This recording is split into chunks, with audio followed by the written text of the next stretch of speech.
Parfois, on a juste envie de lire un truc pas long.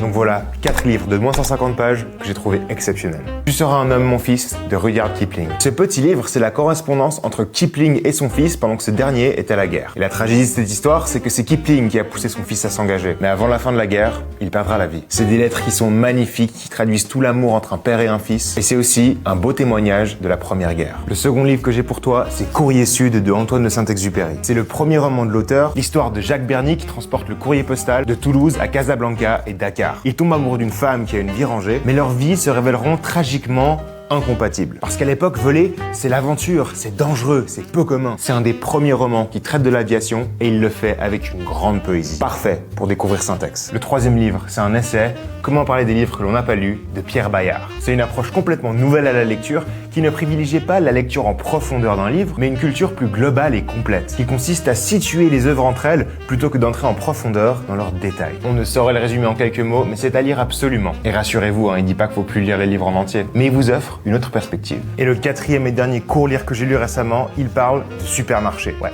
Dans Regarde le lumière mon amour, Annie Ernaux documente ses sorties en grande surface pour en faire une analyse sociologique. Alors attention, ce roman, il va pas vous retourner le cerveau. En revanche, il va vous apporter un nouveau point de vue sur un endroit que vous fréquentez toutes les semaines. Et ça, je trouve que c'est déjà une belle richesse en soi. Et toi, t'auras un livre court à nous recommander ?